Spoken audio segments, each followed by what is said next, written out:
Sebelum ceritanya dimulai, silahkan tulis di kolom komentar dari daerah mana saja teman-teman yang menonton cerita ini. Jangan lupa like dan subscribe agar channel ini bisa semakin berkembang dan bisa mempersembahkan cerita yang lebih menarik lagi. Cahaya matahari pagi menerobos masuk melalui jendela kaca raksasa yang membentang dari lantai hingga langit-langit, memandikan ruang utama penthouse kami dengan rona keemasan. Aku selalu menyukai pagi hari di sini. Pemandangan kota yang perlahan menggeliat dari tidurnya, gedung-gedung pencakar langit yang seolah menusuk awan, dan keheningan yang menenangkan sebelum dunia memulai hiruk-pikuknya. Semua ini adalah buah dari kerja kerasku, tetesan keringat dan malam-malam tanpa tidur yang telah kuubah menjadi sebuah istana di atas awan. Dan di tengah istana ini, ada Bram, suamiku, pangeranku. Aku menyesap kopi hitamku perlahan, menikmati kehangatannya yang menjalar ke seluruh tubuh. Aroma kopi Arabica yang baru digiling, berpadu dengan wangi roti panggang yang samar-samar tercium dari arah dapur. Bram sedang di sana, menyiapkan sarapan untukku. Itu adalah ritual paginya. Ia selalu berkata, "Kamu sudah menaklukkan dunia di luar sana, sayang. Biarkan aku menaklukkan duniamu di rumah." Kalimat-kalimat manis seperti itulah yang membuatnya begitu sempurna di mataku.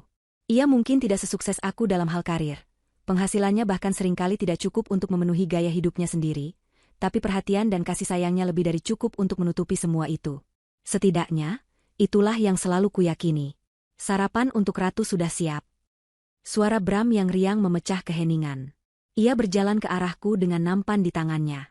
Roti panggang dengan alpukat, telur mata sapi yang dimasak sempurna, dan segelas jus jeruk segar. Sederhana, tapi disajikan dengan cinta yang luar biasa. Ia meletakkan nampan itu di meja di depanku, lalu mengecup keningku dengan lembut. "Terima kasih, sayang," ucapku sambil tersenyum. Mataku menatap wajahnya yang tampan. Rahangnya yang tegas, hidungnya yang mancung, dan senyumnya yang bisa meluluhkan gunung es sekalipun. Ia adalah pria yang membuat semua temanku iri. Pria yang selalu membukakan pintu untukku, menarik kursi untukku, dan membawakanku bunga tanpa alasan. "Apapun untukmu, Alina," jawabnya, duduk di seberangku. Ia menatapku dengan tatapan memuja yang selalu berhasil membuatku merasa menjadi satu-satunya wanita di dunia. "Nanti siang aku ada janji bertemu dengan klien penting. Doakan aku, ya? Proyek ini bisa menjadi pembuktian besar untukku." Aku mengangguk antusias. "Tentu saja, aku selalu mendoakanmu. Kamu pasti bisa. Kamu itu hebat." Aku mengatakannya dengan tulus, karena aku benar-benar ingin melihatnya berhasil. Selama ini, aku yang menopang hampir seluruh pengeluaran kami. Rumah ini atas namaku, mobil-mobil mewah di garasi adalah aset perusahaanku, bahkan kartu kredit yang ia gesek setiap hari adalah kartu tambahan dari rekeningku. Aku tidak pernah mempermasalahkannya. Bagiku, apa yang menjadi milikku adalah milik kami bersama. Aku hanya ingin ia bahagia. Kami melanjutkan sarapan dengan obrolan ringan. Ia menceritakan lelucon-lelucon garing yang entah kenapa selalu terdengar lucu jika keluar dari mulutnya. Tawa kami memenuhi ruangan, menciptakan melodi kebahagiaan yang palsu. Saat aku sedang bersiap-siap untuk berangkat ke kantor, bel apartemen berbunyi. Bram yang membukakan pintu. "Siska, tumben sekali pagi-pagi sudah kesini," sapa Bram. Di ambang pintu berdiri Siska, sahabat lamaku. Wajahnya dihiasi senyum lebar, dan di tangannya ada sebuah kotak kue. "Hai, Bram. Kebetulan aku lewat, jadi sekalian membawakan tiramisu kesukaan Alina." "Hai, Al," sapanya riang saat melihatku berjalan mendekat. Aku memeluknya. "Siska, kamu baik sekali. Terima kasih banyak. Ayo masuk dulu." "Tidak usah, aku buru-buru. Hanya ingin mengantar ini saja," tolaknya halus. Matanya melirik ke arah Bram, dan untuk sepersekian detik, aku menangkap sesuatu yang aneh dalam tatapannya. Sebuah kilat yang tidak bisa kujelaskan, seperti ada pesan tersembunyi yang hanya mereka berdua yang mengerti. Bram pun membalasnya dengan senyum tipis yang terasa berbeda. Mungkin hanya perasaanku saja.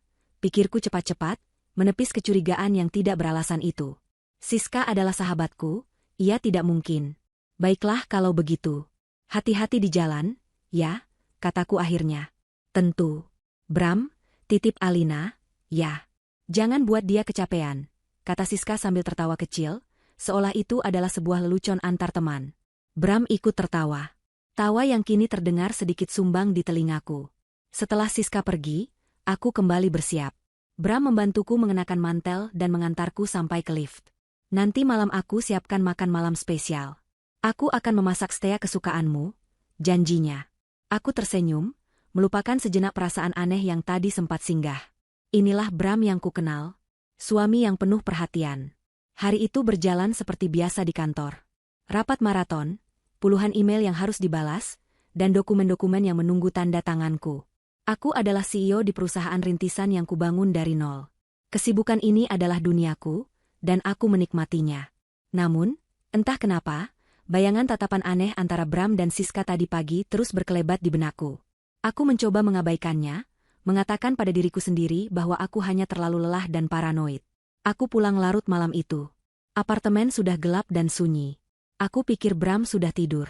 Aku meletakkan tas tanganku di sofa dan berjalan perlahan menuju kamar tidur. Di sana, Bram terbaring pulas di ranjang kami yang besar. Wajahnya terlihat damai dalam tidurnya. Aku tersenyum. Semua kecurigaanku tadi pagi terasa konyol sekarang. Aku berganti pakaian dan membersihkan diri, lalu ikut berbaring di sampingnya. Saat itulah, saat keheningan malam terasa begitu pekat, sebuah getaran singkat mengusik ketenangan. Getaran itu berasal dari ponsel Bram yang tergeletak di meja nakas di samping tempat tidur. Layarnya menyala sesaat, cukup untuk menampilkan sebuah notifikasi pesan. Aku tidak berniat untuk membacanya, privasi adalah hal yang kami junjung tinggi. Namun, mataku tanpa sengaja menangkap nama pengirim dan sebagian isi pesannya. Nama pengirimnya aneh, kontraktor renovasi. Aku mengerutkan kening. Sejak kapan Bram berurusan dengan kontraktor? Kami tidak sedang merenovasi apapun. Rasa penasaran mengalahkan prinsipku. Aku mencondongkan tubuh sedikit, mataku menyipit untuk membaca tulisan kecil di layar yang terkunci itu. Jantungku serasa berhenti berdetak saat aku berhasil membacanya. Pesan itu singkat, namun dampaknya seperti hantaman palu godam di dadaku. Pesan itu berbunyi, "Sayang, besok jadikan? Gak sabar ketemu kamu." Duniaku yang sempurna mulai retak. Kata, "sayang," itu bergema di kepalaku, menciptakan badai kebingungan dan ketakutan. Siapa kontraktor ini? Kenapa ia memanggil suamiku dengan sebutan sayang? Malam yang tadinya terasa damai, kini berubah menjadi penjara sunyi yang mencekam. Aku menatap wajah Bram yang masih tertidur pulas, wajah seorang malaikat yang mungkin menyembunyikan iblis di dalamnya. Aku tidak bisa tidur semalaman. Kalimat dari ponsel Bram terus berputar di kepalaku seperti kaset rusak. "Sayang, besok jadikan? Gak sabar ketemu kamu." Setiap kata terasa seperti sayatan pisau yang menggores hatiku. Aku berbaring kaku di samping tubuh Bram, menahan napas setiap kali ia bergerak, takut jika ia terbangun dan melihat badai di mataku. Pagi datang dengan lambat, membawa serta kecanggungan yang belum pernah ada sebelumnya di antara kami. Surga yang kubangun terasa seperti akan runtuh. Saat Bram terbangun, ia melakukan ritual paginya seperti biasa. Mengecup keningku, mengucapkan selamat pagi, dan beranjak ke dapur untuk membuat kopi. Tapi hari ini, semua terasa berbeda. Sentuhannya terasa asing, suaranya terdengar hampa. Aku memutuskan untuk bertanya. Aku harus tahu. Aku tidak bisa hidup dalam siksa ketidakpastian ini. Aku berjalan ke dapur, jantungku berdebar kencang seolah akan melompat keluar dari dadaku. "Bram," panggilku dengan suara yang kuusahakan setenang mungkin. Ia menoleh sambil tersenyum. "Ya, sayang, kopinya sebentar lagi siap." Aku menarik napas dalam-dalam. "Tadi malam, aku tidak sengaja melihat notifikasi di ponselmu. Dari seseorang bernama kontraktor renovasi." "Siapa itu?" Senyum di wajah Bram tidak goyah sedikit pun. Ia justru tertawa kecil, tawa renyah yang biasanya menenangkanku, tapi kali ini terdengar seperti sebuah sandiwara. "Astaga, kamu melihatnya, ya? Aku kan ingin ini menjadi kejutan," katanya, seolah aku baru saja merusak sebuah rencana pesta ulang tahun. Aku mengerutkan kening. "Kejutan?" "Iya, kejutan," lanjutnya, berjalan mendekat dan memegang kedua bahuku. Matanya menatapku lekat-lekat, penuh dengan keyakinan palsu. "Ulang tahunmu kan sebentar lagi. Aku berencana merenovasi balkon kita. Mengubahnya menjadi taman gantung pribadi untukmu, lengkap dengan ayunan dan bunga-bunga kesukaanmu. Aku ingin memberimu tempat di mana kamu bisa bersantai setelah lelah bekerja. Makanya aku menyimpan namanya seperti itu, agar kamu tidak curiga." Penjelasannya begitu detail, begitu masuk akal, dan disampaikan dengan tatapan penuh cinta. Untuk sesaat, aku merasa seperti orang paling bodoh di dunia. Tentu saja, Bram sedang menyiapkan kejutan untukku. Bagaimana bisa aku berpikiran seburuk itu? Rasa bersalah langsung menjalari hatiku, menggantikan kecurigaan yang tadi sempat membara. Oh, Bram, maafkan aku.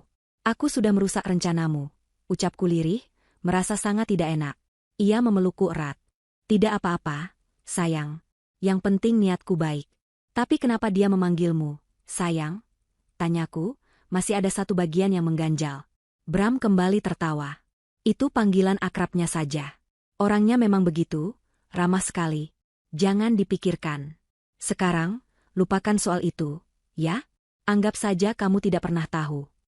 Aku mengangguk dalam pelukannya, mencoba meyakinkan diriku sendiri bahwa semuanya baik-baik saja. Bram melepaskan pelukannya, memberiku secangkir kopi, dan semuanya kembali terasa normal. Namun, jauh di lubuk hatiku, sebuah benih keraguan telah tertanam. Benih kecil yang terus tumbuh meskipun aku berusaha keras untuk mencabutnya. Di kantor, aku tidak bisa fokus. Pikiranku melayang kemana-mana. Penjelasan Bram terasa logis, tapi intuisi seorang wanita jarang sekali salah. Ada sesuatu yang tidak beres. Di tengah-tengah rapat penting, aku memutuskan untuk melakukan sesuatu yang belum pernah kulakukan sebelumnya. Memeriksa rekening bank kami.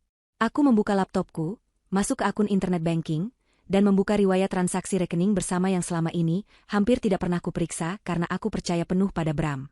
Daftar transaksi muncul di layar. Sebagian besar adalah pengeluaran rutin dan beberapa pembelian barang-barang mewah oleh Bram, yang sudah biasa bagiku. Tapi saat aku menggulir lebih jauh ke bawah, mataku menangkap beberapa keanehan. Ada serangkaian transaksi kecil dalam beberapa bulan terakhir yang tidak kukenali. Pembayaran di sebuah kafe bernama Serap Hinaes Corner, hampir setiap minggu. Kami tidak pernah pergi ke kafe itu. Lalu ada pembelian di sebuah toko perhiasan independen di pinggir kota. Aku tidak pernah menerima hadiah perhiasan apapun darinya baru-baru ini. Tanganku mulai gemetar. Setiap transaksi aneh ini terasa seperti sebuah potongan puzzle dari sebuah gambar yang tidak ingin kulihat. Aku mencoba merasionalisasikannya. Mungkin ia bertemu klien di kafe itu. Mungkin perhiasan itu untuk ibunya. Tapi kenapa ia tidak pernah memberitahuku? Kenapa semua ini terasa seperti dilakukan secara sembunyi-sembunyi? Keraguan itu kembali menggerogoti pikiranku dengan lebih kuat. Penjelasan tentang kontraktor renovasi yang tadi pagi terasa begitu meyakinkan, kini mulai terdengar seperti sebuah kebohongan yang dirancang dengan sangat baik. Aku harus memastikan. Aku tidak bisa terus seperti ini. Aku menunggu hingga jam kantor usai dan semua karyawan sudah pulang. Ruangan kerjaku yang luas kini terasa sunyi dan dingin. Aku mengambil ponsel kantorku, bukan ponsel pribadiku. Dengan tangan yang sedikit bergetar, aku mencari nomor telepon yang semalam kulihat di ponsel Bram. Aku menemukannya di riwayat panggilanku saat aku mencoba meneleponnya dari kantor beberapa hari yang lalu untuk urusan sepele. Nomor itu kusimpan dengan nama Bram Kantor, tapi aku ingat betul deretan angkanya. Jantungku berdebar begitu kencang hingga aku bisa mendengarnya di telingaku sendiri. Aku menekan tombol panggil. Nada sambung berbunyi 1 kali, 2 kali, 3 kali. Aku hampir menyerah dan menutup telepon, berpikir bahwa ini adalah tindakan gila. Tapi kemudian, panggilan itu dijawab. Halo? Suara seorang wanita terdengar di seberang sana. Suara yang ceria dan sedikit manja. Suara yang sangat kukenal. Untuk sesaat otakku membeku, mencoba memproses informasi yang baru saja kudengar. Tidak mungkin. Ini pasti hanya kebetulan. Halo? Siapa ini? Tanya suara itu lagi, sedikit tidak sabar. Aku tidak bisa menjawab. Lidahku keluh. Suara itu adalah suara yang sama yang tadi pagi menyapaku dengan riang di ambang pintu apartemenku. Suara yang sama yang mengatakan, "Titip Alina, ya." Suara yang sama yang tertawa bersama suamiku. Itu adalah suara Siska. Duniaku runtuh seketika. Bukan hanya retak, tapi hancur berkeping-keping. Kebohongan Bram tentang kejutan ulang tahun, renovasi balkon, dan kontraktor yang ramah, semuanya terungkap sebagai sebuah topeng menjijikan untuk menutupi perselingkuhannya. Dan yang lebih menyakitkan, ia tidak melakukannya dengan orang asing. Ia melakukannya dengan wanita yang kuanggap sebagai sahabat. Wanita yang makan di mejaku, tertawa di rumahku, dan memelukku sambil menusukkan pisau di punggungku. Aku langsung menutup telepon tanpa mengucapkan sepatah kata pun. Aku bersandar di kursi kerjaku, tubuhku lemas tak bertenaga. Ruangan yang tadinya hanya terasa dingin, kini terasa membekukan. Pengkhianatan ini terasa 2 kali lebih menyakitkan. Dari suami yang kucintai dengan segenap jiwa, dan dari sahabat yang kupercaya dengan sepenuh hati. Benih keraguan kecil itu kini telah tumbuh menjadi pohon beracun yang akarnya mencengkeram dan meremukkan hatiku. Aku duduk terpaku di kursi kulitku yang mahal, di dalam kantor yang menjulang tinggi di atas kota, tapi aku tidak merasakan apa-apa selain kehampaan yang dingin. Telepon sudah kututup, namun gema suara Siska masih terngiang di telingaku, sebuah melodi pengkhianatan yang memuakan. Seluruh energiku seolah terkuras habis, meninggalkan cangkang kosong yang dipenuhi oleh amarah beku. Bukan amarah yang meledak-ledak, melainkan amarah yang tenang, dingin, dan tajam. Amarah seorang CEO yang baru saja mendeteksi adanya pengkhianat di jajaran direksinya. Amarah seorang ratu yang menyadari ada ular berbisa di dalam istananya. Aku tidak menangis. Air mata adalah kemewahan yang tidak kumiliki saat ini. Air mata adalah untuk mereka yang berduka, sedangkan aku sedang tidak berduka. Aku sedang bersiap untuk berperang. Otakku, yang terbiasa memproses data dan menyusun strategi bisnis, kini bekerja dengan kecepatan penuh untuk menyusun rencana yang berbeda. Rencana untuk mengambil kembali semua yang menjadi milikku dan memastikan para pengkhianat itu tidak mendapatkan apa-apa selain puing-puing dari kebohongan yang mereka ciptakan. Perjalanan pulang malam itu terasa berbeda. Lampu-lampu kota yang biasanya tampak indah kini terlihat seperti mata-mata yang mengejek. Setiap pasangan yang kulihat berjalan bergandengan tangan di trotoar membuat perutku mual. Pikiranku memutar ulang semua kenangan seperti sebuah film rusak. Momen saat Bram melamarku, janjinya untuk selalu setia. Momen saat Siska memelukku di hari pernikahanku, bisikannya yang mengatakan ia sangat bahagia untukku. Semuanya kini terasa seperti sebuah lelucon pahit. Setiap tawa, setiap pelukan, setiap kata cinta, semuanya palsu. Aku telah hidup dalam sebuah sandiwara yang disutradarai oleh suamiku sendiri dan sahabatku. Setibanya di penthouse, keheningan menyambutku seperti sebuah tamparan. Rumah yang kubangun dengan impian tentang keluarga bahagia kini terasa seperti sebuah museum kebohongan. Setiap sudutnya menyimpan jejak pengkhianatan mereka. Sofa tempat Siska sering duduk sambil minum teh bersamaku, dapur tempat Bram memasak sarapan palsunya, ranjang tempat ia tidur pulas setelah seharian berbohong kepadaku. Aku merasa ingin menghancurkan semuanya, membakarnya hingga menjadi abu. Tapi aku menahan diri. Emosi adalah kelemahan, dan saat ini aku harus menjadi kuat. Aku membuat keputusan malam itu juga. Aku tidak akan mengkonfrontasi mereka. Tidak sekarang. Konfrontasi hanya akan memberi Bram kesempatan untuk berkelit, untuk memutarbalikkan fakta, untuk melakukan gaslighting dan membuatku tampak seperti wanita gila yang pencemburu. Ia ahli dalam hal itu. Aku sudah melihat bagaimana ia dengan mudahnya merangkai cerita tentang kontraktor renovasi. Tidak, aku tidak akan memberinya panggung untuk pertunjukan terakhirnya. Aku akan membiarkannya terus bermain, terus merasa di atas angin, terus menggali lubangnya sendiri semakin dalam. Aku akan menjadi penonton yang sabar, menunggu saat yang paling tepat untuk menarik tali panggung dan menjatuhkan seluruh properti tepat di atas kepalanya. Hari-hari berikutnya adalah ujian terberat bagi kemampuan aktingku. Aku harus bangun di pagi hari dan tersenyum pada wajah pembohong yang tidur di sampingku. Aku harus mendengarkan cerita-ceritanya tentang klien dan proyek fiktifnya dengan penuh minat. Aku harus duduk makan malam bersamanya, menatap matanya yang dulu kupuja, dan berpura-pura semuanya baik-baik saja. Setiap sentuhannya terasa seperti sengatan listrik, setiap ciumannya terasa seperti racun. Tapi aku bertahan. Aku memainkan peranku sebagai istri yang penuh kasih, dan tidak menaruh curiga dengan sangat baik. Di balik topeng itu, aku terus mengamati. Aku menjadi lebih peka terhadap detail-detail kecil.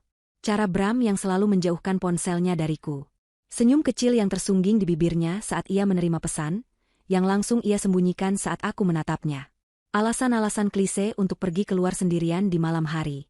Bertemu teman lama, katanya. Atau, ada urusan mendadak. Aku tahu ia pergi untuk bertemu Siska. Setiap kebohongannya adalah paku tambahan yang kutancapkan di peti mati pernikahan kami. Hingga akhirnya, momen yang kutunggu pun tiba. Suatu malam, beberapa hari setelah teleponku yang menentukan itu, Bram pulang dengan wajah yang dibuat berseri-seri. Ia membawakanku sebuket bunga lili, bunga favoritku. Sebuah gestur yang kini terasa begitu hampa. Sayang, aku punya kabar gembira. Serunya, seolah ia baru saja memenangkan lotre. Aku meletakkan buku yang sedang kubaca dan menatapnya dengan senyum palsu. Kabar apa itu? Aku berhasil. Proyek besar yang kuceritakan waktu itu, akhirnya disetujui. Klien memintaku untuk datang keluar kota selama 3 hari untuk finalisasi kontrak dan survei lokasi. Ini adalah kesempatan emas untukku, Alina. Kesempatan untuk membuktikan bahwa aku juga bisa berhasil, bukan hanya menumpang hidup padamu, katanya dengan mata berbinar-binar. Rangkaian kalimatnya begitu mulus, penuh dengan kebanggaan palsu dan sentuhan drama untuk memancing simpatiku. Inilah dia. Inilah kebohongan puncaknya. Aku merasakan gelombang kemenangan yang dingin menjalar di dalam diriku. Ia telah masuk perangkap dengan sempurna. Aku bangkit dari sofa dan memeluknya. Benarkah? Wah, selamat ya, sayang. Aku ikut bangga sekali padamu, kataku, suaraku kubuat terdengar gemetar karena haru. Tentu saja kamu harus pergi. Jangan khawatirkan aku di sini. Fokus saja pada pekerjaanmu. Ia membalas pelukanku dengan erat. Terima kasih, sayang. Kamu memang istri terbaik di dunia. Aku tidak tahu harus bagaimana tanpamu. Aku akan selalu mendukungmu, bisikku, sementara di dalam hati aku berkata, nikmati dukungan terakhirku, pengkhianat. Malam itu, aku membantunya berkemas. Aku membuka lemari pakaian raksasa kami, memilihkan kemeja-kemeja terbaiknya, setelan jas paling mahal, dan sepatu kulit paling mengkilap. Semua barang itu kubeli dengan uangku. Saat aku melipat sehelai kemeja sutra yang harganya setara dengan gaji manajer junior di kantorku, aku tidak merasakan apa-apa selain ironi. Ia akan menggunakan semua kemewahan yang kuberikan untuk melamar wanita lain. Aku memastikan ia membawa semua yang terbaik. Aku ingin ia terlihat sempurna di hari kehancurannya. Aku bahkan menyelipkan parfum favoritnya dan jam tangan mewah yang kuberikan sebagai hadiah ulang tahun terakhirnya. Setiap barang yang kumasukkan ke dalam koper itu terasa seperti sebuah perpisahan. Selamat tinggal pada ilusi, selamat tinggal pada kebohongan. Keesokan paginya, aku mengantarnya sampai ke depan pintu. Ia menarik kopernya, tampak begitu gagah dan percaya diri. Seorang pria sukses yang akan memulai perjalanan bisnis penting. Padahal kenyataannya, ia hanyalah seorang parasit yang akan melakukan perjalanan pengkhianatan terakhirnya. Aku akan sangat merindukanmu, katanya, mencium bibirku untuk terakhir kalinya. Ciuman itu tidak meninggalkan rasa apa-apa selain dingin. Aku juga. Hati-hati di jalan, sayang. Segera kabari aku kalau sudah sampai, jawabku dengan senyum termanis yang bisa kupasang. Aku memperhatikannya berjalan menuju lift, melambaikan tangan, dan akhirnya menghilang di balik pintu logam yang tertutup. Begitu pintu lift tertutup, senyum di wajahku langsung lenyap, digantikan oleh ekspresi dingin tanpa emosi. Aku berbalik, masuk kembali ke dalam penthouse, dan mengunci pintu. Babak pertama dari sandiwara ini telah berakhir. Aku berjalan dengan tenang ke ruang kerjaku, menyalakan laptopku. Beberapa hari yang lalu, didorong oleh intuisi, aku telah memasang sebuah aplikasi pelacak canggih di ponselnya saat ia sedang mandi. Aku membukanya sekarang. Sebuah titik merah yang menandakan lokasinya muncul di peta digital. Ia baru saja keluar dari area apartemen. Aku memperhatikannya dengan saksama. Titik itu bergerak menyusuri jalanan kota. Aku sudah tahu arah menuju bandara. Namun, titik merah itu bergerak ke arah yang berlawanan. Jauh dari bandara. Titik itu terus bergerak, menyusuri jalanan pusat kota, dan akhirnya berhenti. Aku memperbesar peta untuk melihat lokasinya dengan lebih jelas. Jantungku tidak berdebar. Aku hanya merasa dingin. Titik merah itu berhenti tepat di depan sebuah butik gaun terkenal, tempat yang sama di mana Siska, beberapa hari yang lalu, dengan bangganya memposting foto di media sosialnya dengan tulisan, mencari gaun untuk hari paling spesial. Aku menatap layar laptop, pada titik merah yang diam tak bergerak di atas peta. Butik itu seolah menjadi penanda nisan bagi pernikahanku. Tidak ada lagi keraguan, tidak ada lagi secuil pun harapan bahwa aku mungkin salah. Semua telah terkonfirmasi dengan kejelasan yang brutal. Kemarahan yang tadinya beku di dalam diriku kini mulai mencair, bukan menjadi air mata kesedihan, melainkan menjadi lahar panas yang siap membakar semua yang menghalanginya. Tapi ini bukan saatnya untuk meledak. Ini adalah saatnya untuk bertindak. Hari itu, aku tidak pergi ke kantor. Aku menyatakan diriku cuti darurat. Kantorku adalah kerajaanku, aku bisa melakukan apa saja yang kuinginkan. Aku mengubah penthouseku menjadi sebuah markas perang. Langkah pertamaku adalah menghubungi pengacaraku, Pak Tirtayasa, seorang pria parubaya yang terkenal paling tajam dan tanpa ampun di bidang hukum perceraian dan aset. Selamat pagi, Alina. Ada yang bisa saya bantu? Sapanya dengan nada profesional yang khas. Pagi, Pak Tirta. Saya butuh semua disiapkan. Gugatan cerai. Segera, kataku langsung pada intinya, tanpa basa-basi. Suaraku terdengar tegas dan dingin, bahkan di telingaku sendiri. Hening sejenak di seberang sana. Pak Tirta pasti terkejut. Selama ini ia mengenalku sebagai klien untuk urusan bisnis, bukan urusan rumah tangga yang berantakan. Alina, apakah semuanya baik-baik saja? Ini terdengar sangat mendadak. Semuanya sangat tidak baik-baik saja, dan karena itu saya butuh tindakan yang cepat. Suami saya, Bram, telah berselingkuh. Saya memiliki bukti yang cukup. Saya ingin prosesnya berjalan secepat mungkin, dan saya ingin memastikan ia tidak mendapatkan 1 sen pun dari aset saya. Semua atas nama saya, Pak. Rumah, perusahaan, investasi. Semuanya, jelasku dengan tenang, seolah sedang membahas strategi akuisisi perusahaan lain. Saya mengerti, jawab Pak Tirta, nadanya langsung berubah serius. Kirimkan semua data yang kamu miliki. Saya akan segera menyusun draft gugatannya. Kita akan membuatnya kedap air. Dia tidak akan bisa menyentuh apapun. Setelah menutup telepon dari pengacara, aku beralih ke langkah kedua. Bankir pribadiku. Aku meneleponnya dan memberitahukan adanya potensi aktivitas penipuan pada akun-akunku. Aku tidak memberikan detail, hanya instruksi yang jelas. Pak Rian, saya minta Anda bersiap. Dalam waktu dekat, mungkin hari ini, saya akan memberikan sinyal. Saat sinyal itu saya berikan, saya mau Anda membekukan semua kartu kredit tambahan atas nama Bramantio Wicaksono. Blokir total aksesnya ke rekening bersama. Nonaktifkan semua fasilitas yang terhubung dengan namanya dari akun utama saya. Apakah instruksi saya jelas? Sangat jelas, Bu Alina. Kami akan bersiap. Cukup 1 pesan konfirmasi dari Anda, dan semua akan kami eksekusi dalam hitungan menit, jawabnya sigap. Langkah ketiga adalah yang paling memuaskan. Aku berjalan menuju brankas tersembunyi di balik sebuah lukisan di ruang kerjaku. Aku memasukkan kombinasinya dan membukanya. Di dalamnya, tersimpan rapi semua dokumen berharga milikku. Sertifikat hak milik penthouse ini, atas nama Alina Putri seorang. BPKB dari 3 mobil mewah yang terparkir di garasi, semuanya aset perusahaan yang 100% sahamnya adalah milikku. Akta pendirian perusahaan, surat-surat investasi, polis asuransi. Aku mengeluarkan semuanya, menatanya di atas meja. Ini bukan lagi sekadar kertas, ini adalah senjataku. Ini adalah bukti nyata bahwa Bram tidak memiliki apa-apa. Ia hanya ilusi yang hidup dari kemurahan hatiku. Aku menghabiskan sisa hari itu dengan menenangkan diri. Aku melakukan yoga, memesan makanan ternak, dan menonton film komedi. Aku harus menjaga pikiranku tetap jernih.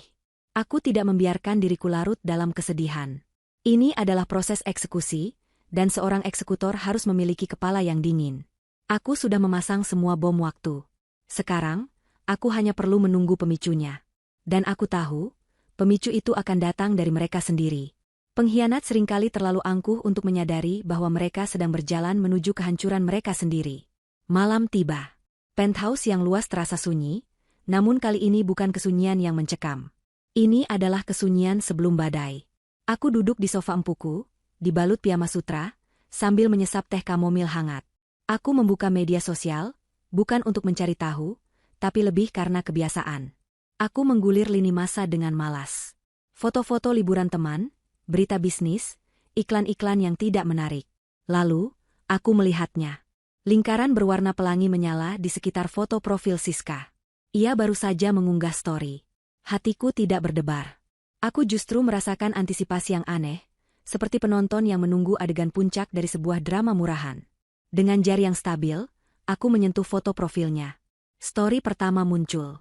Sebuah video bumerang yang menampilkan 2 gelas sampanye, sedang beradu dengan latar belakang pemandangan kota dari sebuah restoran di puncak gedung. Berkelas. Mahal. Tentu saja, dibayar dengan uangku. Aku menggeser ke story berikutnya. Sebuah video singkat tanpa suara. Tangan Siska yang lentik dengan kuku yang baru saja dimanikur, digenggam erat oleh tangan seorang pria. Aku langsung mengenali jam tangan mewah yang melingkar di pergelangan tangan pria itu. Jam tangan yang kuberikan pada Bram di hari ulang tahunnya. Aku terus menggeser. Story ketiga adalah sebuah foto. Fokusnya pada jari manis Siska. Di sana, tersemat sebuah cincin berlian yang berkilauan. Tipikal, pikirku sinis. Captionnya ditulis dengan huruf yang indah, "Aku adalah wanita paling bahagia di dunia." Dan kemudian, story terakhir. Puncaknya, belati yang mereka siapkan untuk ditancapkan tepat di jantungku. Sebuah foto yang diambil dengan baik, menunjukkan Siska dan Bram tersenyum lebar ke arah kamera. Bram memeluknya dari belakang, wajah mereka berseri-seri dalam kebahagiaan palsu. Siska dengan bangga memamerkan cincin di jarinya. Lokasi restoran mewah di luar kota itu ditandai dengan jelas. Lalu, ada tulisan besar di atas foto itu, "Dia melamarku. Aku bilang ya untuk calon suamiku." Hati merah 2. Mereka pikir ini sudah cukup untuk menghancurkanku. Tapi mereka salah. Mereka menambahkan satu hal lagi. Satu detail kecil yang mengubah segalanya dari sebuah pengkhianatan menjadi sebuah deklarasi perang terbuka. Di bagian bawah foto, dalam sebuah kotak teks yang lebih kecil, ada sebuah kalimat yang jelas-jelas ditujukan untukku. Kalimat yang penuh dengan kebencian dan rasa kemenangan yang picik. Kalimat itu berbunyi, "Semoga kamu lihat ini ya, pecundang." Pecundang? Aku membaca kata itu berulang kali. Mereka menganggapku pecundang. Wanita yang telah memberikan mereka kehidupan mewah, yang telah membiayai setiap kebohongan mereka, dianggap sebagai seorang pecundang. Sesuatu di dalam diriku patah malam itu. Bukan hatiku, karena hatiku sudah lebih dulu hancur. Yang patah adalah rantai terakhir dari belas kasihan yang mungkin masih tersisa di dalam diriku. Aku tidak berteriak. Aku tidak membanting ponselku. Aku justru melakukan sesuatu yang sama sekali tidak mereka duga. Sebuah senyum perlahan terukir di bibirku. Senyum yang dingin, tajam, dan penuh dengan janji pembalasan. Mereka telah memberiku pemicunya. Mereka telah menekan tombolnya sendiri. Mereka pikir mereka sedang merayakan kemenangan di atas istana yang kubangun. Mereka tidak sadar, aku sedang memegang remote untuk meledakkan seluruh fondasinya. Dengan senyum yang masih terpasang di wajahku, aku meletakkan cangkir tehku, mengambil ponselku, dan membuka aplikasi pesan. Aku mengirim satu pesan singkat ke bankir pribadiku, Pak Rian. Pesan itu berisi satu kata, eksekusi. Pesan singkat berisi satu kata itu telah terkirim. Eksekusi. Jari jemariku tidak gemetar saat mengetiknya. Aku merasa tenang, setenang pusat badai. Di luar sana, angin kehancuran akan segera mengamuk dan melahap dunia Bram dan Siska, tapi di sini, di dalam penthouseku, di dalam hatiku, yang ada hanyalah keheningan yang mematikan. Kata, pecundang, yang mereka lemparkan padaku tidak lagi terasa menyakitkan. Kata itu justru menjadi bahan bakar, mengubah sisa-sisa kesedihanku menjadi baja yang dingin dan keras. Mereka ingin perang, maka aku akan memberikannya. Tapi ini bukan perang dengan teriakan dan air mata. Ini adalah perang senyap yang kulancarkan dari sofa empuku, dengan ponsel sebagai senjataku. Langkah pertamaku adalah membuka aplikasi perbankan prioritasku. Antarmukanya yang elegan dan familiar kini terlihat seperti panel kontrol untuk misil balistik. Aku masuk ke menu, pengaturan kartu. Di sana, terpampang dengan jelas daftar kartu yang terhubung dengan akun utamaku. Paling atas, kartu utamaku, dan di bawahnya, ada 3 kartu tambahan. Semua atas nama Bramantio Wicaksono. Aku menatap kartu pertama, sebuah kartu kredit platinum. Aku ingat saat memberikannya. Bram merengek menginginkannya karena teman-temannya memilikinya. Aku memberikannya tanpa berpikir panjang, hanya agar ia senang. Dengan kartu itu, ia membeli pakaian-pakaian mahal untuk pamer, mentraktir teman-temannya di bar-bar mewah, dan mungkin, membelikan hadiah-hadiah kecil untuk Siska di awal perselingkuhan mereka. Aku menarik napas, lalu jariku menekan tombol merah besar bertuliskan, blokir permanen. Sebuah notifikasi muncul, apakah Anda yakin?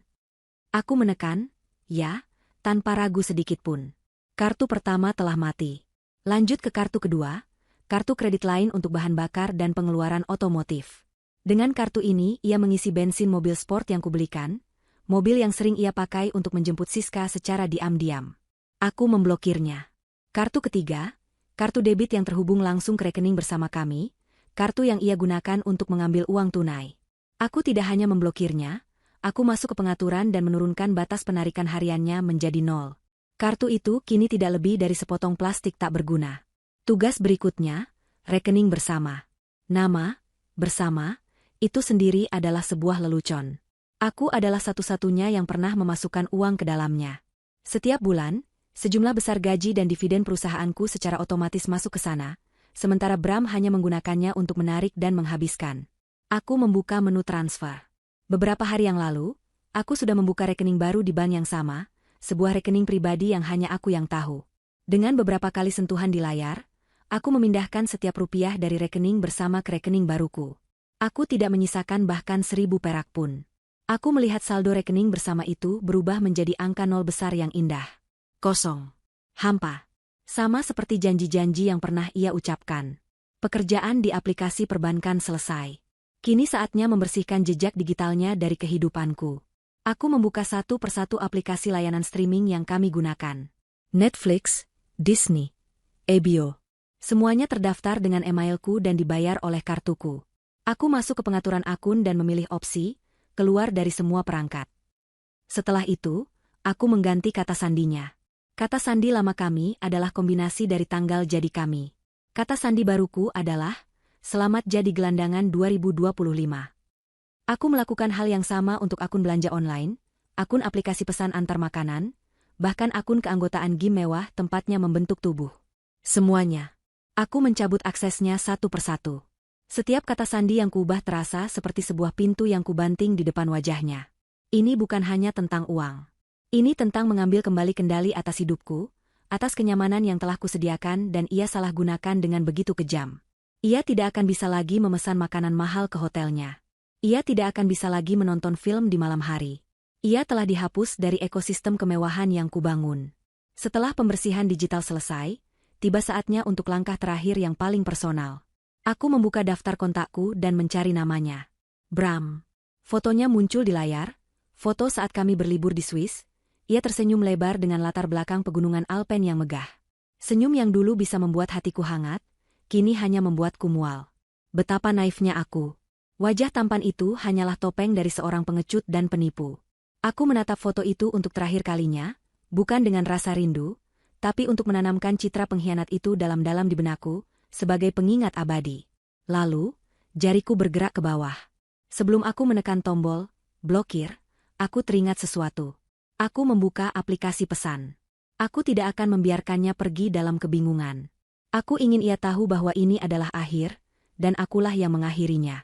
Aku mengetik sebuah kalimat singkat, dingin, dan penuh makna. Kalimat yang akan menjadi penutup dari semua drama ini. Nikmati malammu. Itu yang terakhir. Aku menekan tombol kirim. Pesan itu terkirim, ditandai dengan 2 centang biru. Ia pasti sudah membacanya sekarang. Tanpa menunggu sedetik pun, aku kembali ke daftar kontak dan menekan tombol yang telah kutunggu-tunggu. Blokir kontak ini. Aku mengkonfirmasinya.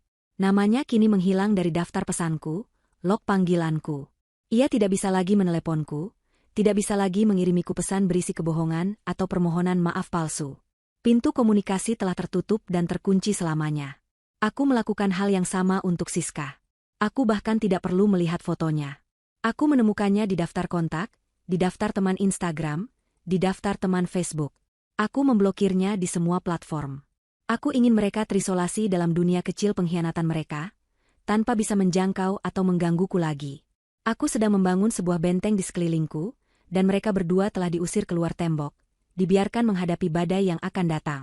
Setelah semua selesai, aku meletakkan ponselku di meja. Aku bersandar di sofa, menarik napas dalam-dalam, dan menghembuskannya perlahan. Beban yang selama ini menekan pundakku terasa terangkat.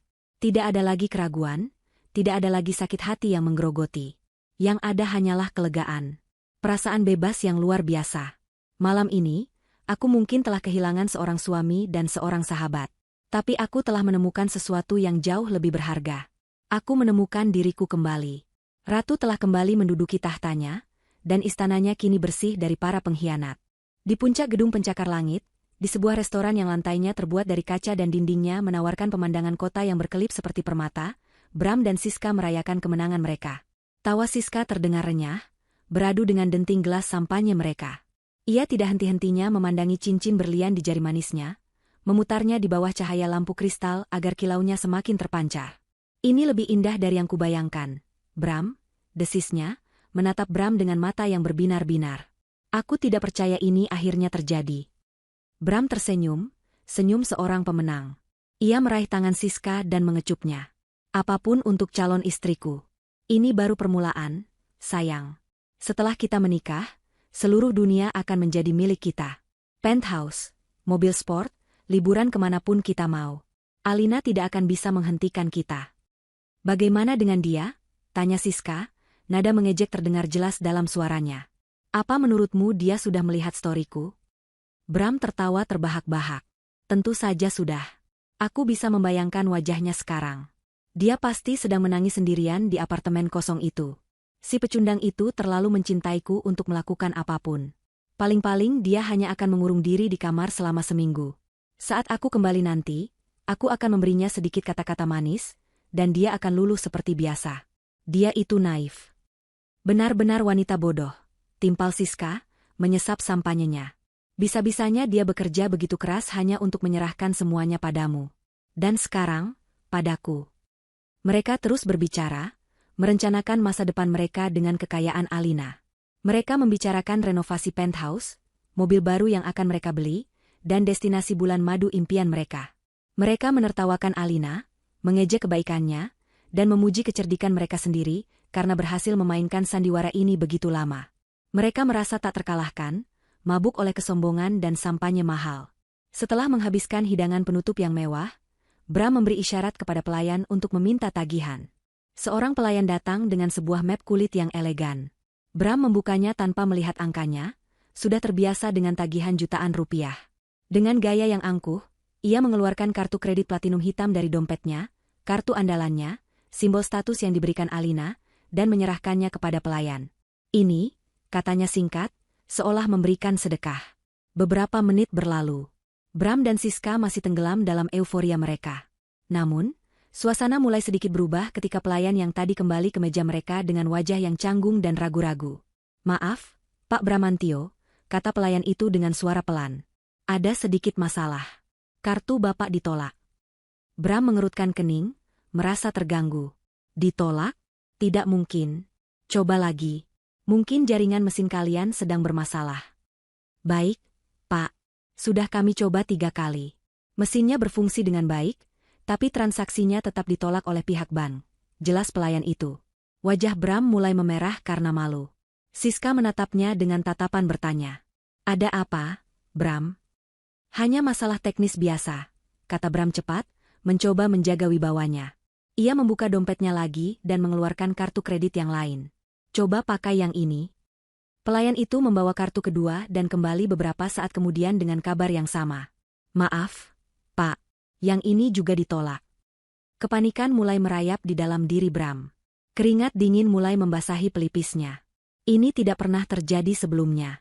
Ia mengeluarkan kartu debitnya. "Kalau begitu, pakai debit saja. Pasti bisa." Hasilnya tetap sama. Ditolak. Sekarang, bukan hanya Siska yang menatapnya dengan curiga, tapi juga beberapa tamu di meja sebelah yang mulai menyadari adanya keributan.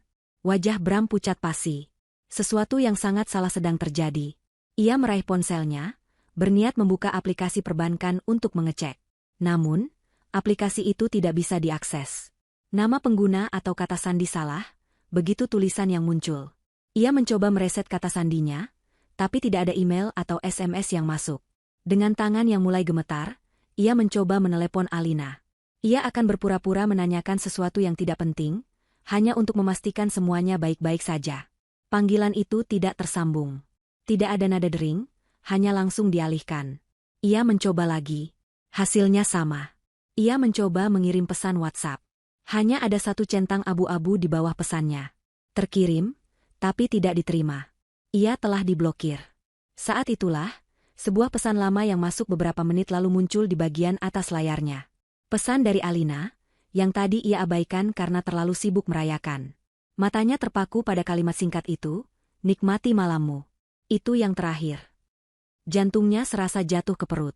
Ia menunjukkan layar ponselnya pada Siska.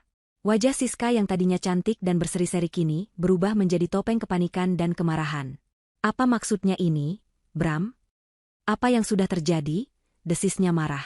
Sebelum Bram bisa menjawab, manajer restoran menghampiri meja mereka, kali ini didampingi oleh 2 orang petugas keamanan berbadan tegap.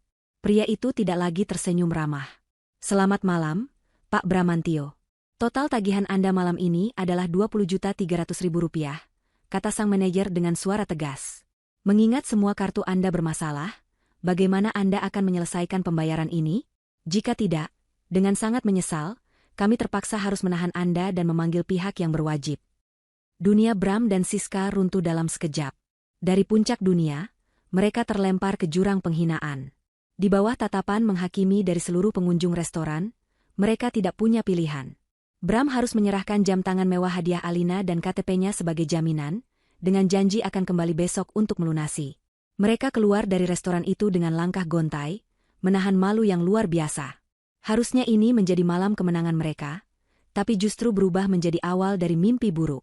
Mereka tiba di lobi hotel bintang 5 tempat mereka menginap, hanya untuk mendapatkan pukulan berikutnya. Maaf, Pak Bramantio. Reservasi Anda untuk kamar Presidential Suite telah dibatalkan, kata resepsionis dengan nada datar. Kartu kredit yang Anda gunakan untuk deposit gagal melakukan praotorisasi. Kamar tersebut sudah kami berikan kepada tamu lain. Mereka diusir secara halus dari lobi hotel yang megah itu, kembali ke jalanan yang dingin. Hujan gerimis mulai turun, seolah langit pun ikut mengejek nasib mereka. Di bawah cahaya lampu jalan yang redup, fasad cinta mereka yang indah akhirnya retak dan hancur. Ini semua salahmu, jerit Siska, tidak peduli lagi pada citranya. Kamu bilang kamu kaya. Kamu bilang semuanya sudah diatur. Kamu pembohong. Bagaimana aku bisa tahu dia akan melakukan ini? Balas Bram, suaranya meninggi. Ini pasti karena kamu. Kamu yang menyuruhku untuk memprovokasinya dengan story sialan itu. Aku hanya ingin memastikan dia tahu posisinya. Seharusnya kamu bisa mengendalikan istrimu.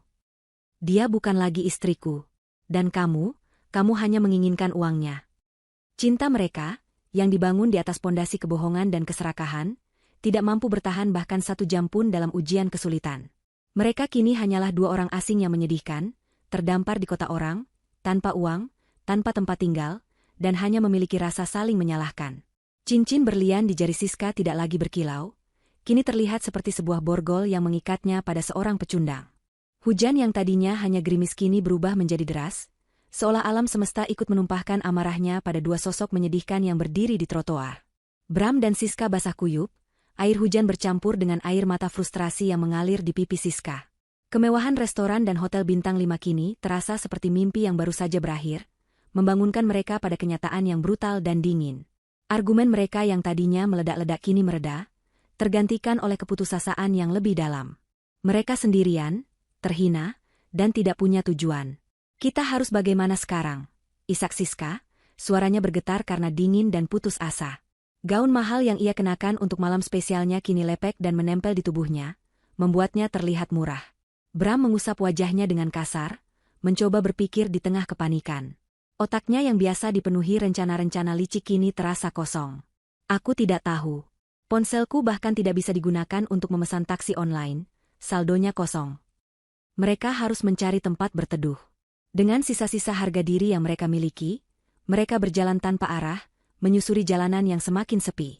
Setiap mobil mewah yang lewat seolah mengejek mereka. Setiap pasangan yang berlari kecil di bawah payung seolah menertawakan nasib mereka. Dunia yang tadinya terasa berada di genggaman mereka kini telah berbalik dan menelantarkan mereka. Pilihan pertama Bram adalah menelepon orang tuanya. Ia menelan ludah, tahu bahwa panggilan ini akan sangat memalukan. Ia selalu membanggakan kesuksesannya dan istrinya yang kaya raya di hadapan mereka. Mengakui bahwa ia kini terdampar tanpa uang adalah sebuah pil pahit. Ia meminjam ponsel Siska, yang untungnya masih memiliki sedikit baterai dan pulsa. "Halo, Bu," sapanya dengan suara serak. "Bram, kenapa kamu telepon pakai nomor lain? Ada apa malam-malam begini?" Jawab suara ibunya di seberang, terdengar khawatir. "Bu, aku butuh bantuan. Aku ada masalah di luar kota. Aku butuh uang, Bu. Bisa tolong kirimkan?" Pintanya, rasa malunya terasa membakar tenggorokan. "Uang? Masalah apa? Bukankah kamu punya Alina? Minta saja padanya. Istrimu itu kan uangnya tidak berseri," kata ibunya dengan nada polos, yang justru terdengar seperti sindiran tajam di telinga Bram. "Ini rumit, Bu. Aku dan Alina sedang ada masalah.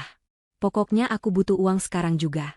Berapapun," desak Bram, suaranya terdengar semakin putus asa.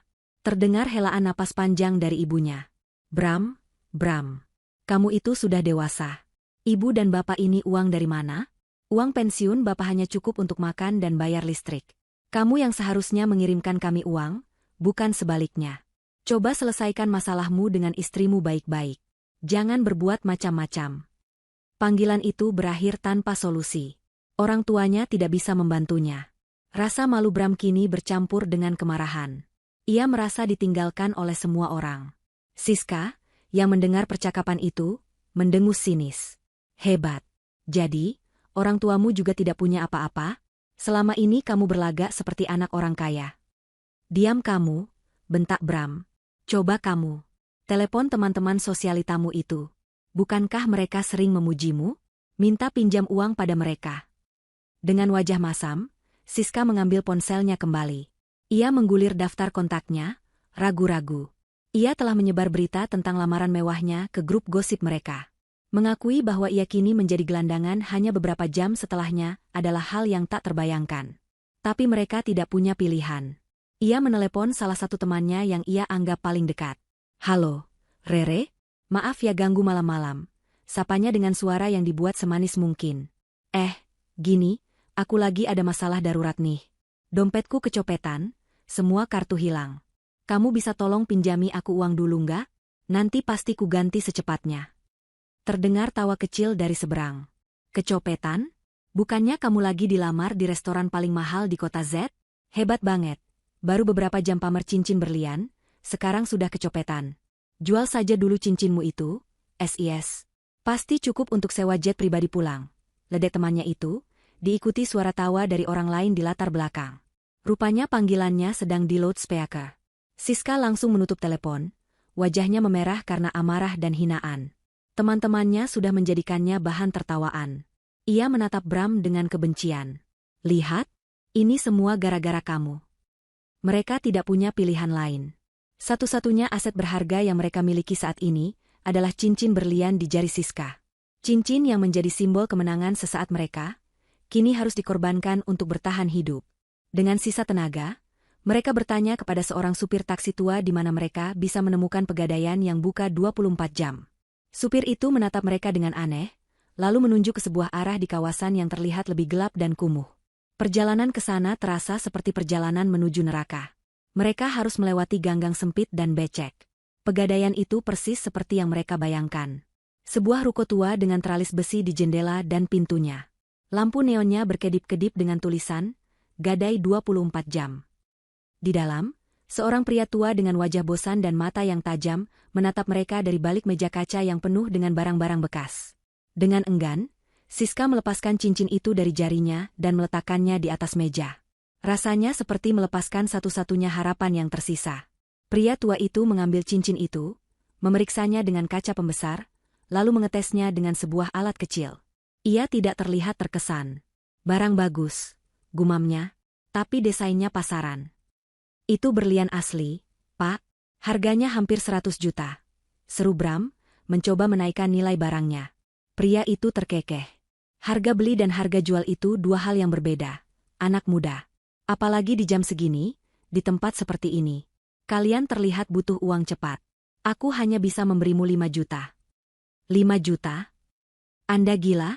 Jerit Siska. Itu perampokan.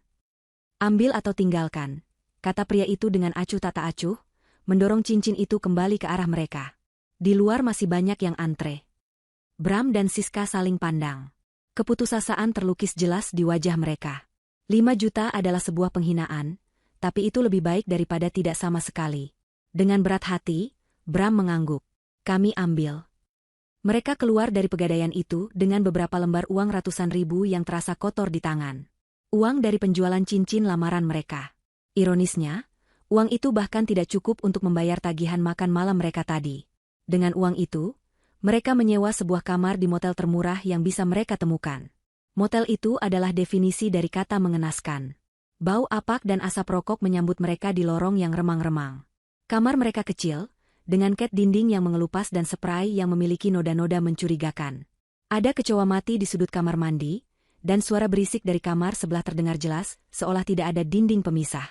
Ini adalah neraka. Sebuah kontras yang menyakitkan dari penthouse mewah tempat Bram biasa tinggal. Bram melempar dirinya ke atas kasur yang pernya terasa menusuk punggung. Siska berdiri di dekat pintu, menolak untuk menyentuh apapun, seolah takut terkontaminasi oleh kemiskinan tempat itu. Keheningan yang canggung menyelimuti mereka, lebih berat dan lebih menyakitkan daripada pertengkaran mereka di jalan tadi. Tidak ada lagi yang bisa dikatakan. Tidak ada lagi yang bisa disalahkan. Mereka berdua sama-sama terperangkap dalam bencana yang mereka ciptakan sendiri. "Aku membencimu," bisik Siska pelan, suaranya nyaris tidak terdengar. Kalimat itu tidak diucapkan dengan amarah, melainkan dengan keputusasaan yang dingin. Aku benci karena telah mempercayaimu. Bram tidak menjawab. Ia hanya menatap langit-langit kamar yang kotor, dengan noda bekas bocor yang tampak seperti peta menuju kegagalan. Cinta, gairah, dan mimpi-mimpi indah mereka telah menguap dalam semalam, meninggalkan ampas pahit berupa penyesalan dan kebencian. Mereka terdampar di dasar jurang, dan mereka sadar, mereka harus mendakinya bersama, terikat oleh kegagalan yang sama. Malam itu, di kamar motel yang busuk, mereka tidak tidur. Mereka hanya terjaga, mendengarkan suara hujan dan detak jam dinding yang seolah menghitung mundur sisa-sisa kehidupan mereka yang hancur. Sementara Bram dan Siska terjebak dalam neraka pribadi mereka, aku terbangun di surga duniaku. Aku membuka mata perlahan, disambut oleh keheningan yang damai dan cahaya matahari pagi yang hangat. Untuk pertama kalinya setelah sekian lama, aku tidur dengan nyenyak, tanpa dihantui oleh kecurigaan atau perasaan tidak enak. Ketiadaan Bram di sisiku tidak terasa seperti sebuah kehilangan, melainkan seperti sebuah kebebasan. Udara di dalam penthouse terasa lebih bersih, lebih ringan. Aku bisa bernapas lagi. Aku bangkit dari tempat tidur, membuat secangkir kopi, dan berjalan menuju balkon. Aku menatap kota yang terbentang di bawahku. Dari sini, semua terlihat kecil dan tidak berarti. Termasuk masalahku. Kemarin aku adalah seorang wanita yang dikhianati. Hari ini, aku adalah seorang ratu yang sedang membersihkan istananya dari hama. Aku tidak akan menyentuh barang-barang Bram dengan tanganku sendiri. Kenangan tentangnya sudah menjadi racun, dan aku tidak mau mengotori tanganku dengan sisa-sisa keberadaannya. Pukul 9 pagi, tim yang telah kuhubungi kemarin tiba. Mereka adalah sebuah layanan, organisasional detos, profesional, yang biasa disewa oleh orang-orang kaya untuk membereskan barang-barang peninggalan mantan pasangan mereka. Mereka bekerja dengan cepat, efisien, dan tanpa emosi. Aku memberi mereka instruksi yang jelas sambil berdiri di ambang pintu walk-in kloset raksasa kami. Sisi sebelah kanan itu miliknya, kataku dengan nada datar. Saya mau semuanya dibersihkan. Setiap helai pakaian, setiap pasang sepatu, setiap aksesori. Masukkan semuanya ke dalam kotak. Pastikan tidak ada satupun yang tertinggal. Periksa semua laci. Para petugas berseragam itu mengangguk dan langsung bekerja. Mereka mengeluarkan kotak-kotak besar dan mulai mengosongkan lemari. Aku memperhatikan mereka sejenak. Tumpukan kemeja bermerek yang dulu sering kupuji saat ia kenakan. Deretan sepatu kulit mahal yang selalu ia minta untuk dibelikan. Koleksi jam tangan yang ia kumpulkan menggunakan kartu kreditku. Semua itu kini hanyalah tumpukan barang bekas yang tidak ada artinya. Saat salah satu petugas mengeluarkan satu set stick golf dari sudut lemari, aku teringat sesuatu. Bram merengek selama sebulan penuh untuk dibelikan set stick golf itu. Katanya semua rekan bisnisnya bermain golf. Harganya setara dengan sebuah mobil LCGC. Setelah kubelikan, ia hanya memakainya 2 kali, lalu menyimpannya di lemari hingga berdebu. Dulu aku hanya menganggapnya sebagai bagian dari sifat borosnya. Sekarang aku melihatnya dengan jelas. Itu bukan sifat boros. Itu adalah sifat parasit. Aku tidak merasakan nostalgia atau kesedihan, hanya rasa jijik pada diriku sendiri karena pernah begitu buta. Setelah lemari pakaian bersih, mereka berpindah ke meja kerjanya, rak buku, dan kamar mandi. Semua barang pribadinya, parfum mahal, produk perawatan wajah, konsol game terbarunya, buku-buku yang tak pernah ia baca, semuanya masuk ke dalam kotak. Dalam waktu kurang dari 2 jam, semua jejak fisik Bram telah lenyap dari penthouseku. Ruangan terasa lebih luas, lebih bersih. Semua sudah selesai, Bu Alina, lapor kepala tim. Kotak-kotak ini mau kami kirim kemana? Ke alamat orang tuanya? Aku tersenyum tipis. Tidak. Kirimkan semuanya ke Panti Asuhan Harapan Bangsa di pinggir kota. Berikan pada pengurus di sana. Katakan ini adalah donasi. Mungkin ada beberapa pakaian remaja atau barang lain yang bisa mereka manfaatkan. Sisanya, biarkan mereka yang menjualnya. Uangnya pasti lebih berguna di tangan mereka. Kepala tim itu tampak sedikit terkejut, namun ia segera mengangguk mengerti. Baik, Bu, perintah dilaksanakan. Mengirim barang-barangnya ke orang tuanya akan memberinya kesempatan untuk memilikinya kembali. Aku tidak mau itu terjadi. Dengan mendonasikannya, aku tidak hanya membersihkan rumahku, tapi juga memberikan sebuah penghakiman akhir atas karakternya. Barang-barang yang ia kumpulkan dengan keserakahan kini akan melayani tujuan yang lebih mulia, sebuah ironi yang sangat memuaskan. Setelah tim itu pergi, aku memulai tahap pembersihan berikutnya, pembersihan energi. Aku menghubungi desainer interior langgananku. Clara, aku butuh bantuanmu. Aku ingin merombak total kamar tidur utamaku. Ganti catnya, ganti semua perabotannya, terutama tempat tidurnya. Aku ingin suasana yang benar-benar baru, yang terasa seperti diriku, bukan kami. Clara, yang sudah seperti sahabatku sendiri, langsung menangkap pesanku. Aku mengerti, Al. Anggap saja beres. Besok aku akan datang membawa beberapa ide. Kita akan ciptakan sebuah sanktuari untukmu, sebuah istana untuk sang ratu. Telepon berikutnya adalah dari pengacaraku. Alina, surat gugatan cerai resmi terdaftar pagi ini. Salinannya sudah dikirim melalui kurir ke alamat orang tua Bram.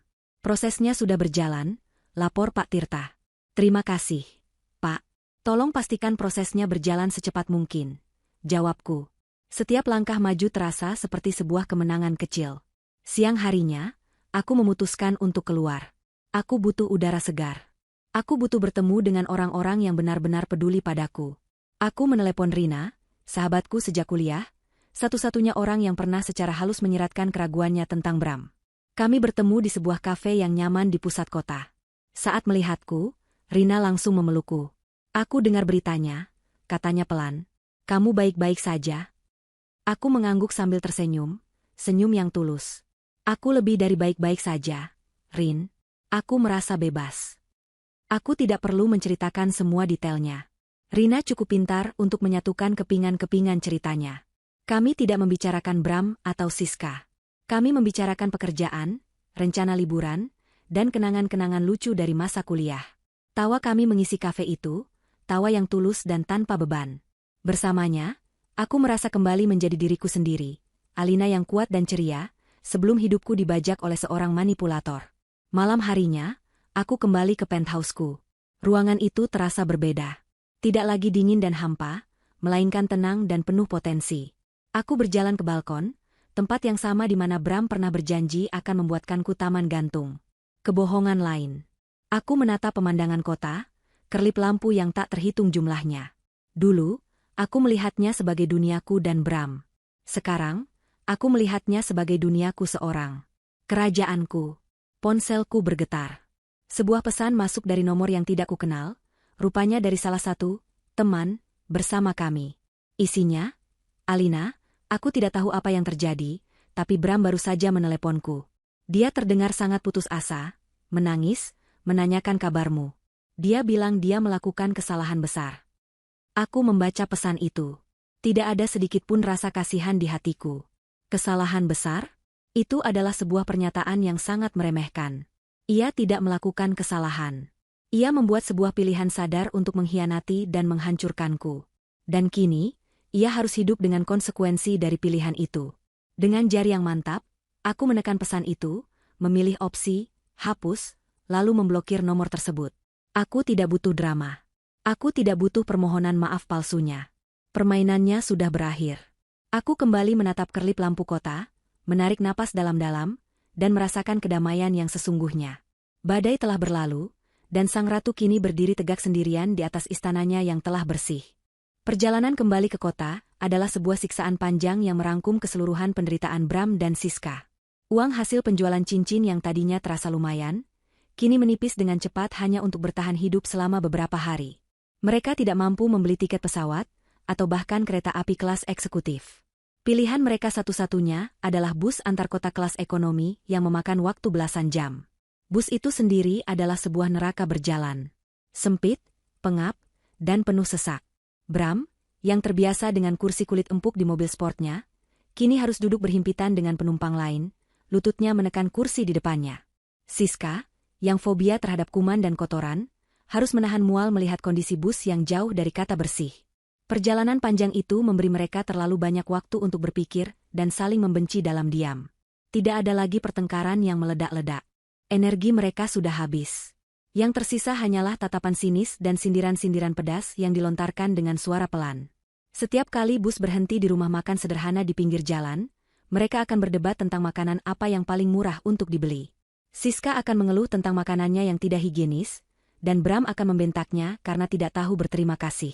Mereka telah berubah dari pasangan glamor yang merencanakan masa depan di restoran mewah, menjadi dua orang asing yang terpaksa melakukan perjalanan bersama karena nasib sial yang sama. Ketika bus itu akhirnya memasuki terminal kota asal mereka, tidak ada perasaan lega. Yang ada hanyalah rasa cemas yang semakin menjadi. Kota yang tadinya menjadi panggung permainan mereka kini, terasa seperti medan perang yang akan mereka masuki sebagai pihak yang kalah telak. Penampilan mereka sangat menyedihkan. Pakaian mahal yang mereka kenakan saat berangkat kini kusut dan kotor. Wajah mereka kuyu, dihiasi lingkaran hitam di bawah mata karena kurang tidur dan stres. Mereka tidak punya tujuan lain. Keluarga Siska tinggal di luar pulau, dan ia terlalu malu untuk mengakui kegagalannya. Keluarga Bram, seperti yang sudah ia ketahui, tidak akan banyak membantu. Satu-satunya tempat yang terlintas di benak mereka, satu-satunya harapan terakhir yang tersisa, adalah penthouse Alina. Logika Bram yang delusional masih bekerja. Ia meyakinkan dirinya sendiri, dan Siska, bahwa ia masih bisa memperbaiki keadaan. Dengar, katanya pada Siska saat mereka turun dari taksi online murah yang membawa mereka ke depan gedung apartemen mewah itu. Alina itu marah besar, tapi dia masih mencintaiku. Aku kenal dia. Aku hanya perlu bicara padanya, menjelaskan semuanya, menangis sedikit jika perlu. Dia pasti akan luluh. Dia tidak bisa hidup tanpaku. Siska tidak membantah. Bukan karena ia percaya pada bualan Bram, tapi karena ia tidak punya pilihan lain. Ia hanya bisa berharap keajaiban terjadi. Namun, kenyataan menampar mereka bahkan sebelum mereka berhasil mencapai lobi. Petugas keamanan di gerbang depan, yang biasanya menyapa Bram dengan hormat, kini menatap mereka dengan ekspresi datar. Maaf, Pak. Bapak tidak ada dalam daftar tamu maupun penghuni yang diizinkan masuk. Apa maksudmu? Aku tinggal di sini. Aku suami Alina Putri. Seru Bram, suaranya terdengar lebih panik daripada berwibawa. Peraturan baru dari manajemen gedung atas permintaan Ibu Alina langsung. Pak, nama Bapak sudah dihapus dari sistem akses. Kami tidak bisa membiarkan Bapak masuk, kata petugas itu dengan tegas. Tubuhnya menghalangi jalan mereka. Dengan sisa-sisa arogansinya, Bram mencoba menerobos, tapi petugas lain segera datang membantu. Mereka terpaksa mundur. Bram dipenuhi amarah dan rasa malu. Ia menarik Siska, mencari jalan lain. Mereka berhasil masuk ke area parkir basement melalui pintu yang terbuka, lalu naik melalui tangga darurat, menghindari semua petugas keamanan. Napas mereka terengah-engah saat akhirnya tiba di lantai paling atas, di depan pintu mahoni penthouse mereka. Atau lebih tepatnya, penthouse Alina. Pintu itu terlihat sama, tapi terasa berbeda.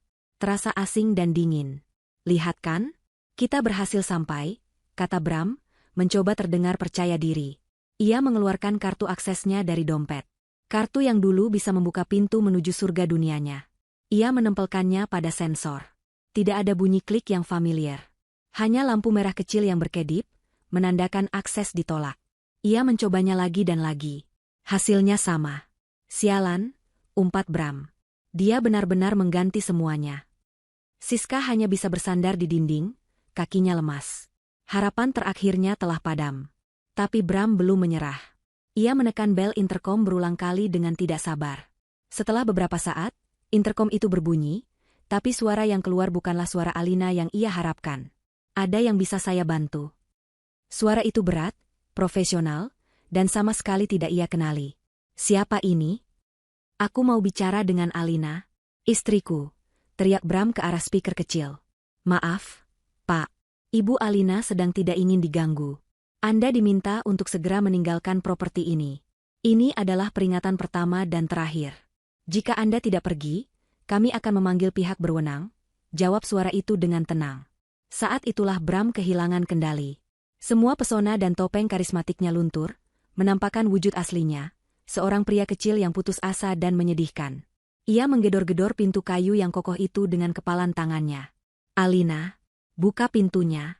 Aku tahu kamu di dalam. Kita perlu bicara. Alina, kumohon, jangan lakukan ini padaku. Alina, teriaknya, suaranya menggema di koridor yang sepi. Ia memohon, mengancam, lalu kembali memohon. Ia tidak peduli lagi dengan harga dirinya. Siska hanya bisa menatap pemandangan itu dengan nanar. Pria yang ia puja, pria yang ia anggap sebagai tiket menuju kehidupan mewah, kini tidak lebih dari seorang pengemis yang ditolak masuk rumahnya sendiri. Ia telah menukar segalanya, persahabatannya, harga dirinya, untuk pria ini. Untuk sebuah kegagalan total. Di dalam penthouse, aku mendengar semua keributan itu. Aku sedang duduk di ruang kerjaku, meninjau laporan keuangan kuartalan. Suara teriakan Bram terdengar samar, teredam oleh pintu kedap suara. Petugas keamanan pribadiku, yang baru kupekerjakan 2 hari lalu, masuk ruangan dengan wajah tenang. Mereka ada di depan pintu, Bu. Sesuai instruksi, saya sudah meminta mereka pergi. Perlukah kita panggil polisi? Aku menggelengkan kepala. Tidak perlu. Biarkan saja. Mereka akan lelah sendiri. Rasa penasaran membuatku bangkit. Aku berjalan ke arah panel monitor keamanan yang terpasang di dekat pintu masuk. Aku menekan satu tombol, dan layar itu menampilkan gambar dari kamera CCTV di depan pintu.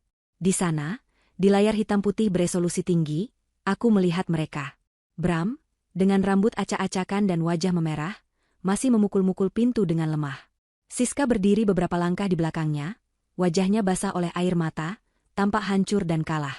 Hujan gerimis di luar rupanya telah kembali turun, membuat penampilan mereka semakin menyedihkan. Mereka terlihat sangat kecil, sangat tidak berarti. Aku menatap layar itu selama beberapa saat. Tidak ada amarah yang tersisa di dalam diriku. Tidak ada rasa sakit. Tidak ada dendam.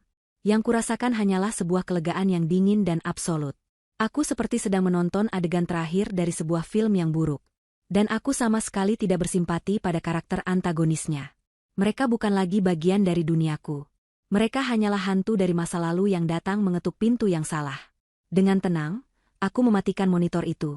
Aku tidak perlu melihat lebih lama lagi. Aku berjalan menuju jendela raksasa di ruang tengah, menatap pemandangan kota yang berkilauan. Aku bisa mendengar suara gedoran di pintu perlahan mereda, digantikan oleh suara isak tangis yang samar, lalu akhirnya hening. Mereka sudah pergi. Aku meraih remote control dan menutup tirai otomatis yang tebal, memisahkan duniaku yang terang dan damai dari kegelapan di luar sana. Aku telah menutup bab itu rapat-rapat. Aku kembali ke mejaku, menyesap teh hangatku, dan melanjutkan pekerjaanku, meninggalkan mereka di luar sana untuk menghadapi konsekuensi abadi dari pengkhianatan mereka. 1 tahun kemudian. Waktu adalah penyembuh sekaligus hakim yang paling adil. Bagiku, 1 tahun itu adalah periode kelahiran kembali. Bagi mereka, itu adalah hukuman penjara seumur hidup tanpa jeruji besi. Perusahaanku, di bawah kepemimpinanku yang kini lebih fokus dan tanpa ampun, meroket. Aku berhasil mendapatkan investasi besar, meluncurkan 2 produk baru yang sukses di pasaran, dan bahkan membuka cabang pertama di Singapura. Wajahku muncul di sampul majalah bisnis terkemuka, dielu-elukan sebagai wanita visioner tahun ini. Aku tidak melakukannya untuk pamer atau membuktikan sesuatu. Aku melakukannya karena aku bisa, karena itulah diriku yang sesungguhnya. Seorang pembangun, seorang kreator, bukan seorang korban. Kehidupan pribadiku juga mekar. Penthouse itu telah kuubah total. Setiap sudutnya kini mencerminkan kepribadianku. Elegan, modern, dan penuh dengan karya seni yang menginspirasi. Aku menghabiskan akhir pekanku dengan mendaki gunung, belajar menyelam, atau sekadar membaca buku di balkonku yang kini telah kuubah menjadi taman gantung yang indah. Persis seperti yang kuimpikan, yang kubangun dengan tanganku sendiri. Aku berlibur ke Swiss, tempat yang dulu kukunjungi bersama Bram. Kali ini aku pergi sendirian, dan pemandangan pegunungan Alpen terasa 100 kali lebih megah saat dinikmati tanpa ada kebohongan di sisiku.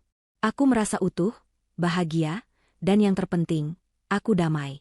Aku tidak lagi membenci mereka. Aku bahkan nyaris tidak pernah memikirkan mereka lagi. Mereka telah menjadi catatan kaki yang tidak penting dalam buku kehidupanku yang tebal. Di sisi lain kota, di sebuah dunia yang terasa begitu jauh dari duniaku, Bram dan Siska menjalani takdir mereka. Mereka tidak punya pilihan selain tetap bersama, terikat oleh kemiskinan dan kebencian. Mereka menyewa sebuah kamar kos sempit di daerah padat penduduk. Dindingnya lembab dan berjamur, dan mereka harus berbagi kamar mandi dengan penghuni kos lainnya. Kemewahan yang dulu mereka nikmati kini, hanya menjadi kenangan pahit yang sering mereka ungkit dalam pertengkaran sehari-hari. Bram, pria yang dulu menolak pekerjaan kantoran karena dianggap membosankan dan tidak selevel dengannya, kini bekerja sebagai kurir paket. Setiap hari ia harus berpanas-panasan di jalanan, mengantar barang ke rumah-rumah mewah yang mengingatkannya pada kehidupan yang telah ia sia-siakan. Wajah tampannya telah meredup, digantikan oleh gurat-gurat kelelahan dan kekalahan. Ia sering pulang dengan amarah yang meluap-luap, melampiaskannya pada Siska atas hal-hal sepele. Siska, wanita yang bercita-cita menjadi sosialita, harus menelan harga dirinya dan bekerja sebagai pelayan di sebuah kafe. Ironisnya, kafe itu sering dikunjungi oleh teman-teman lamanya. Ia harus menahan malu saat melayani mereka, mendengarkan bisik-bisik dan tawa mereka di belakang punggungnya. Kecantikannya yang dulu terawat kini memudar, kulitnya tidak lagi bersinar karena kurang perawatan dan terlalu banyak tekanan. Ia menjadi pribadi yang pemarah dan penuh penyesalan. Mereka adalah dua jiwa yang tersiksa, saling menyalahkan atas nasib buruk mereka, tanpa pernah sadar bahwa mereka sendirilah penyebab utamanya. Dan kemudian, tibalah adegan penutup yang sempurna, yang bahkan tidak pernah kuskenariokan. Suatu sore di hari Jumat, aku sedang dalam perjalanan menuju sebuah acara penganugerahan penghargaan. Aku mengendarai mobil baruku, sebuah sedan listrik Eropa yang senyap dan elegan. Aku mengenakan gaun malam berwarna zamrud yang dirancang khusus untukku. Musik jazz yang menenangkan mengalun lembut dari sistem audio mobil. Aku merasa berada di puncak dunia. Saat mobilku berhenti di sebuah persimpangan lampu merah di kawasan yang agak ramai dan padat, mataku tanpa sengaja menangkap sebuah pemandangan di seberang jalan. Di depan sebuah warung tenda pecel lele, dua sosok yang familiar sedang bertengkar hebat. Itu mereka. Bram, yang mengenakan seragam kurir yang lusuh, sedang berusaha merebut sebuah tas tangan usang dari genggaman Siska. Siska, dengan riasan wajah yang luntur dan rambut yang sedikit berantakan, balas berteriak dan memukul-mukul lengan Bram. Pertengkaran mereka tampak begitu sengit, begitu kasar, dan begitu menyedihkan. Mereka bertengkar tentang uang, aku bisa menebaknya dari gerakan mereka yang panik dan penuh amarah. Beberapa orang di sekitar mereka menonton dengan tatapan acuh tak acuh. Mereka hanyalah satu dari sekian banyak drama jalanan yang terjadi setiap hari di kota yang kejam ini. Aku menatap mereka dari balik kaca mobilku yang gelap dan sejuk. Aku melihat Bram yang kini kurus dan kusam. Aku melihat Siska yang telah kehilangan semua kilaunya. Aku melihat kehidupan yang mereka pilih, kehidupan yang dibangun di atas pengkhianatan. Dan aku tidak merasakan apa-apa. Tidak ada rasa kemenangan, tidak ada rasa puas, tidak ada kebencian. Yang ada hanyalah sebuah jarak yang tak terhingga. Aku seperti sedang melihat dua orang asing dari planet yang berbeda. Lampu lalu lintas berubah menjadi hijau. Aku tidak menoleh lagi ke arah mereka. Jariku dengan santai menekan tombol untuk menaikkan volume musik. Aku menginjak pedal akselerator dengan lembut, dan mobilku meluncur dengan mulus ke depan, meninggalkan pemandangan menyedihkan itu di kaca spionku, hingga akhirnya lenyap tak berbekas. Aku melaju di jalanan kota yang mulai diterangi lampu-lampu malam. Di depanku terbentang masa depan yang cerah dan tak terbatas. Aku tersenyum. Bukan senyum sinis atau senyum kemenangan. Melainkan senyum yang tulus, yang datang dari hati yang telah sembuh dan damai. Mereka tidak menghancurkanku. Mereka hanya membantuku menyingkirkan beban yang selama ini memperlambat langkahku. Aku tidak membalas dendam. Aku hanya mengambil kembali apa yang menjadi hakku, dan karma yang melakukan sisanya. Dan karma, ternyata, adalah hidangan yang paling nikmat saat disajikan dalam keadaan dingin. Dalam keadaan dingin. Dalam keadaan dingin, dalam keadaan dingin, dalam keadaan dingin, dalam keadaan dingin.